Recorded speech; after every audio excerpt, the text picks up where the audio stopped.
Hello and welcome to this biomechanics series. In this video, we are going to discuss about the second variable of kinematics, that is the location of displacement in space. Previously, I talked about the definition of kinematics and the first variable, that is a type of displacement. If you haven't seen that video, I strongly suggest you see that video first. Click on the I button to watch that. So now, first let's start with the location of displacement. So when we try to locate the displacement in space, we use a Cartesian coordinate system. Similarly, in case of human displacement, we will also use a three-dimensional Cartesian coordinate system which is designed by Punjabi and White. Now in this coordinate system, there are three axes, as it is a three-dimensional Cartesian system, which are x, y and z. Now suppose this is a person who is standing in anatomical position. For this person, the origin of these axes resides at the center of mass. Now, center of mass is at S2 region. The coordinate of this point is 0, 0, 0. Now, for x-axis, it runs horizontally, that is in this direction. So, this is the x-axis. Now, y-axis runs upwards and downwards, that is vertically. So y-axis goes somewhat like this. This is the y-axis. And z-axis goes anterior posteriorly like this. This is the z-axis. Now x-axis is also called as medial lateral axis or the coronal axis. Coronal suture, coronal axis. Now why x-axis is called the medial lateral axis? Because we know this part of the body, that is towards the body, is the medial part and away from the body is the lateral part. So x-axis covers that part. So x-axis is also called as medial lateral axis.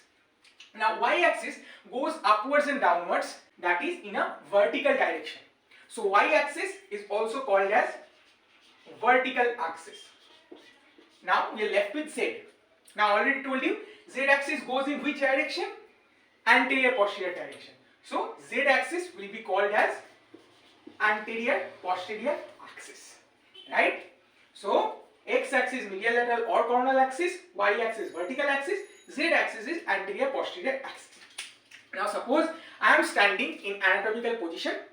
For me, the center of mass is the origin of these three axes, which is at this region, S2 region. X-axis goes in horizontal direction, it is called the coronal axis. Y-axis goes upwards and downwards, it is called the vertical axis. And Z-axis goes anterior and posterior, it is called as anterior posterior axis. Now we will talk about the degrees of freedom. What is degrees of freedom? To know that, first let's discuss about the types of motion that can happen in these three axes. Right? Now previously we talked about two types of motion, general motion and basic motion. Now there are two types of basic motion. First is the translatory motion, which will be denoted as a single arrow like this, and second is the rotatory motion, which will be denoted as this. Now when we are talking about translatory motion, it is the motion along the axis, right? And when we are talking about rotatory movement, it is around an axis. So for x-axis, both of these basic movement can happen. So for x, translatory can also happen, rotatory can also happen. So the options of movement in x-axis is 2. Similarly, for y-axis, the options are also 2. One translatory and one rotatory. So for y, the option is 2. For z, similarly, it has a translatory component and a rotatory component. So the options are again 2. Now degrees of freedom is nothing but the options for movement of a segment in these three axes. Now the total options for movement are 2 for x-axis, 2 for y-axis and 2 for z-axis. So the total degrees of freedom is 6. Now these 6 degrees of freedom is only possible when a segment is unconstrained. This is not possible all the time in case of a human joint. Correct? So 6 is ideal, but it is not always true practically. Now generally the degrees of freedom are less than 6 of a human body segment, but 6 is the ultimate limit. Now in the previous video, when we were discussing about the definition of kinematics, I told you that kinematics deals with the displacement. Now displacement is a vector. It also has a direction, right? So for translatory and rotatory motion, it has both positive and negative displacement, right? So suppose when the displacement is taking place in this direction, it is considered as positive displacement, positive translatory displacement. Similarly, when it is going in this side, it is negative translatory displacement. For y-axis, this is the positive part and this is the negative part. For z-axis, similarly, this is the positive part, this is the negative part. Now, when we are talking about rotatory movement, there are two types of movement possible. First is the clockwise movement, second is the anti-clockwise movement. Now, when we are talking about the clockwise movement, generally we consider it as negative displacement. But when we are talking about anti-clockwise movement, we are taking it as positive displacement, right? So when our anti-clockwise movement is happening in y-axis, it is a positive displacement, right? Now remember, the positive and negative displacement that I am talking about is relative to viewer's perspective. Why I am saying that? Let me show you an example. Now suppose this is a very big clock. In this clock, this is 12, this is 6, this is 3 and this is 9. Now suppose I am doing elbow flexion with my right hand, right? So when I am doing this movement, I am going from 3 to 12. That means I am going in anti-clockwise direction. And here my displacement is considered positive. Now let me turn around. Now I am doing the same movement, that is elbow flexion, with my right hand. Now when I am doing that, I am going from 9 to 12. That means I am going in clockwise direction, and that means my displacement is now negative. So when I am in that side, my displacement was positive, and when I am this side, my displacement is negative. So it is the viewer's perspective, right? Nothing else. You are doing a displacement, you are changing your body's position from point A to point B. That's what matters, right? Positive, negative. This is completely on the viewer's perspective. Now we will talk about the planes of human body. Now similar to 3 axes, there are also 3 planes in human body, and we are going to discuss that one by one. But before that, this is a picture. Guess what is this picture? Pause the video for a second and think. Yes, you have guessed it correct. This is the picture of a skull with its suture from the above view, right? So I will only talk about these 2 sutures. So this is the coronal suture and this is the sagittal suture. Now this is image which is similar to this, right? And I will place that above my head like this. Now I have told you this is the coronal suture. Now imagine a plane from this suture, right?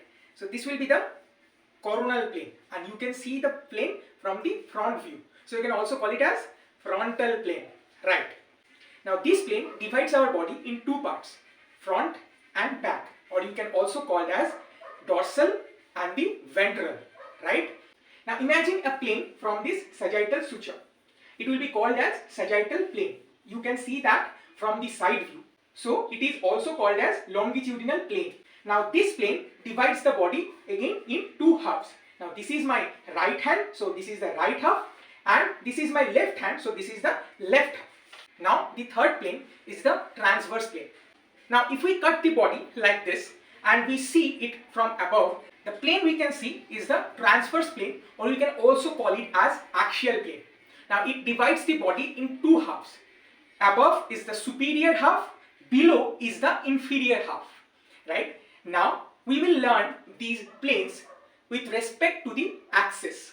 So there are 3 axes we know, and to make a plane we need 2 axes, right? So from x, y and z, first we take the xy, that is this is the x and this is the y. Now imagine a plane in the xy region. So the plane would look like this, right? And you can see the plane from the frontal view. So the xy plane is also called as frontal plane or coronal plane. Now we will take the YZ part. So the Y goes like this and Z goes these, right? Now imagine a plane on these axes. This is the plane you can see from the side view. So it is the sagittal plane or the YZ plane. Now we are left with X and Z.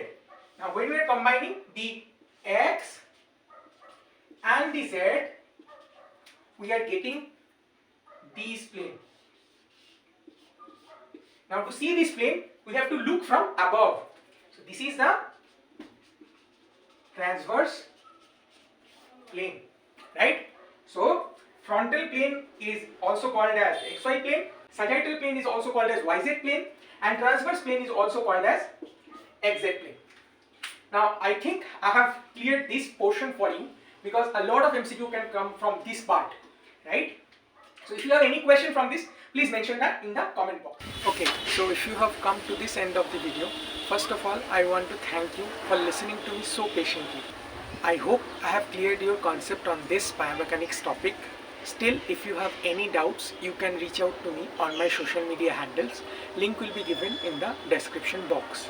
Now, as I promised, I have also added a MCQ paper regarding to this topic.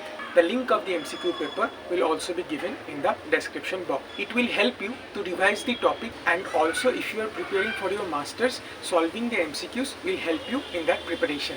Now, a small request. You can also contribute towards my channel. Link is provided in the description box. Any amount of contribution will be highly appreciated. But if you can't do that, that is also fine. If you think my content is helpful, then please like, share and subscribe to my channel, and also click the bell icon. Thank you so much for watching. See you in the next video.